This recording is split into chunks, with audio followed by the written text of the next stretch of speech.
ओम नमः शिवाय। शिव भक्त विपन खन्ना की आप सबको नमस्ते। दोस्तों, आज फिर एक गंभीर समस्या लेके आया हूं। आप सोचोगे कि इसके पास समस्या ही समस्या है, समाधान के साथ आता हूँ। मैं इसीलिए समाज से वो चीज़ें उठाता हूँ जो समाज खुद गलती करता है और आने वाले जनरेशन को गलत बोलता है या आने वाले बच्चों को गलत साबित किया जाता है। मैं ये कहता हूँ कि आप जो पौधा, जो बीज आप मिट्टी में डालोगे, मिट्टी का काम ये है कि वो वही फल देगी। आप अमरूद का बीज डालोगे तो बोलो आम उगेगा, तो ये बहुत असंभव काम है, बड़ा इम्पॉसिबल बन। कैसे होगा? बोया बीज बबुल का तो आम कहाँ से पाए? अबे आपने आम बबुल बो दिया तो आम कहाँ से मिलेंगे? ये आप ही सोचो। अभी YouTube पे बहुत सारी वीडियो कथावाचकों की आती है कि मरे हुए माता पिता हो, दादा दादियों की तस्वीर घर पे लगाई जाती कि नहीं लगाई जाती, भरा पड़ा YouTube। कभी जो मेन तकलीफ है हमारे समाज के अंदर की, वो कभी नहीं उठाता कोई भी कथावाचक। जो सबसे बड़ी समस्या क्या होती है, क्या हम अपने संस्कार अपने बच्चों को दे रहे हैं कि वो आगे चल के जो परिवार बसाएंगे तो वो उस संस्कारों पे चलेंगे? आपने उसको जो दिया है वो ही करेगा।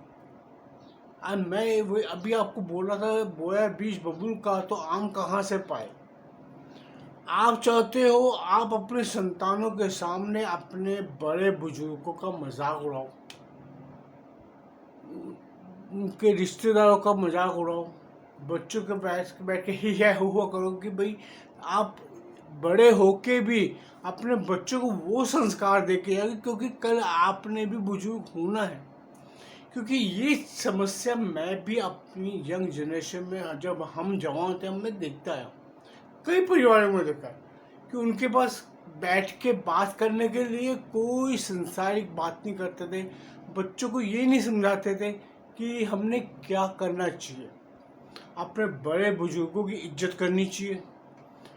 अपने माता पिता का, अगर आपने अपने माता पिता की इज्जत नहीं की तो आपकी संतान आपकी इज्जत कहाँ से करेगी? मुझे इस चीज़ बताइए।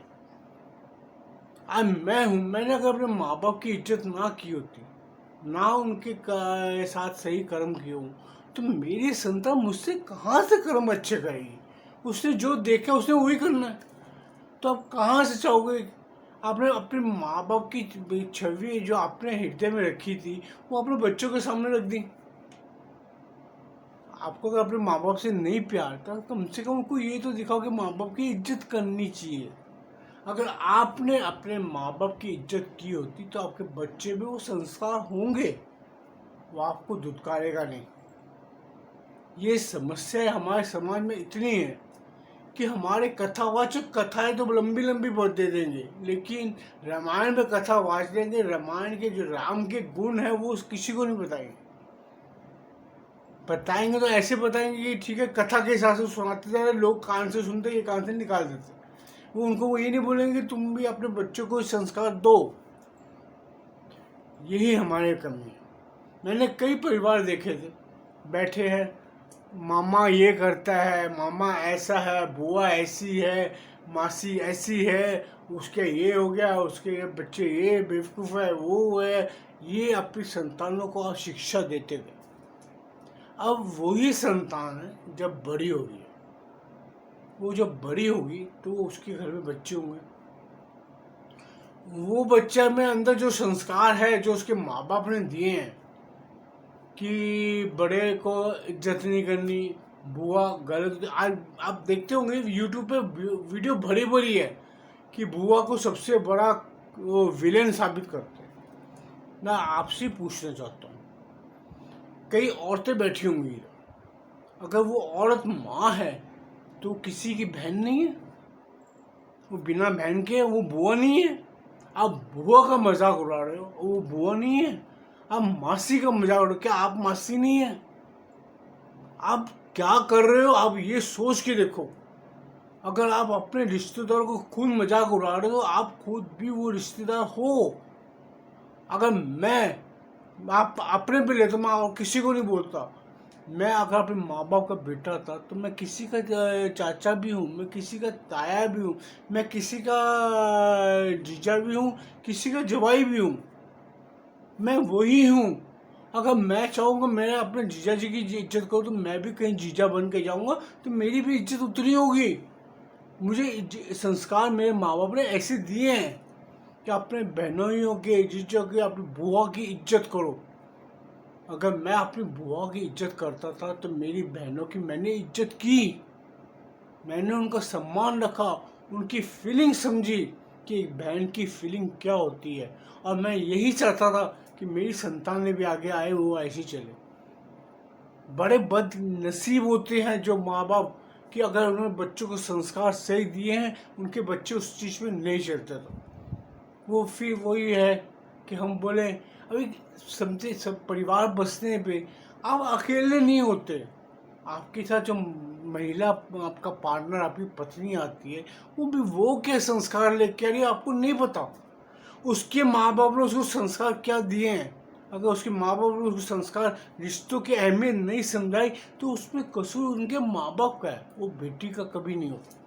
अगर उसकी माँ ने उसको शिक्षा ये दी कि तेरी बुआ गलत है, तेरा मामा गलत है, तेरा चाचा गलत है, तेरा दादा दादी गलत है, तो वो लड़की को कहाँ से समझ आएगी? उसके लिए तो सब विलन है, वो कहाँ से शिक्षा सही लेगी? सबसे बड़ा हम बोलते समाज का बेड़ा गर्क करने वाले हम खुद हैं। हम अपनी संतानों को सही शिक्षा नहीं देते। हम अपने संतान को ये सिखाएंगे कि सारे रिश्तेदार चोर होते हैं, सारे रिश्तेदार मांगने के लिए आते हैं, सारे रिश्तेदार कोई नहीं, अगर आपके पास धन है तो। अगर नहीं है तो आप उसी हिसाब से शिक्षा चलती है। अगर आपने किसी आपका काम कर दिया तो वो बहुत अच्छा है, ना किया तो उसकी मजबूरी नहीं समझोगे। अब मैं आपसे पूछता हूँ, अगर आपके पास कोई चीज़ मैं आपसे मांगने आया हूँ, वो आपकी है, आप दो ना दो वो आप पे निर्भर करता है। ये जरूरी नहीं है कि मेरे को अगर चाहिए आपसे तो आप नहीं दोगे तो आप गलत हो गए। वो आपकी भी तो जरूरत है। ये चीज़ों का हम ज्ञान अपने संतानों को क्यों नहीं देते? और आप बोलोगे आपके बाद में आप बुढ़ापे में आओ तो आपकी इज्जत करें। कहाँ से इज्जत करेंगे? आपने सिखाया उसको इज्जत करना। मैं आज के जो 25 साल से लेके 45 साल की उम्र के नौजवान हैं उनसे पूछता हूँ, क्या तुम्हारे घर में संतानें जो पैदा हो रही हैं, जो होंगी, उनको तुम सही संस्कार दोगे? मैं पूछना चाहता हूँ उन बच्चों को जो 25 साल की 26 साल की शादी कर रहे हैं या 30 साल में शादी कर, कल साल के बाद उनके घर में संतान होती है, आप उसको ABCD तो सिखा लेंगे, 1 2 3 4 इंग्लिश पोएम सिखा देंगे, क्या आप उसको सही संस्कार देंगे कि बेटा बुआ की इज्जत करनी चाहिए, मासी की इज्जत करनी चाहिए, माता पिता की इज्जत करनी चाहिए, दादा दादी की इज्जत करनी चाहिए, नाना नानी की इज्जत करनी चाहिए? उसको सिखाओ। अगर लड़की है तो नाना नानी की इज्जत करना तो सिखा देगी, दादा दादी के भाड़ में। लड़का है तो दादा दादी की इज्जत तो सिखा दे, नाना नानी के भाड़ में। ये संस्कार नहीं है। संस्कार ये कहते हैं कि अपनी संतान को अपने से बड़ों को जी करना सिखाओ, उसको इज्जत करना सिखाओ। आप खुद इज्जत करोगे तो आपकी संतानें भी इज्जत करेंगी। आप जब बुढ़ापे में आओगे तो वो आपका साथ देंगे। उनको फोटो आपके घर में लगाने की जरूरत नहीं पड़ेगी, फोटो मन में लगती है, राजा छाती में लगा के रखता है बच्चा। अगर आपने अपने संतानों को सही संस्कार दिए हैं। मैं इसी चीज़ों पे कई बार गुस्सा भी जाता है, लेकिन करे क्या, हम सब इसी समाज में बड़े हुए हैं, हम इसी समाज में मर जाते हैं। हम अपने माता पिता की इज्जत नहीं करेंगे तो हम बोलेंगे हमारी संतान हमारी इज्जत करे। कहाँ से करेंगे यार? वो कहाँ से करेगी? हमने उनको संस्कार ही नहीं दिए। वो संस्कार तो दे दो। आज मैं नए नौजवानों को पूछता हूँ, कम से कम आप शिक्षा दे रहे हो, अपनी संतानों को सही शिक्षा दो। सही ज्ञान दो कि बेटा आपसे बड़े से कोई आ रहा है तो उनको जी करके या उसके रिस्पेक्ट करनी सिखाओ। वो आप भी खुद तू तड़ा करके बात करोगे, आप चिल्लाओगे बच्चे के ऊपर, तो बच्चा क्या करेगा? बच्चा वही सीखता जो माँ बाप उसको सिखाते हैं। याद रखना, आज 1.5-2 साल का बच्चा जब बड़ा होता है वो 99% अपने माँ बाप को कॉपी करता है, क्योंकि वो माँ बाप के साथ रहता है। वो दिन में 10 घंटे 15 घंटे माँ बाप के साथ रहता है। अगर स्कूल जाने वाला था स्कूल जाएगा, 6 घंटे के अंदर वापस आ जाएगा।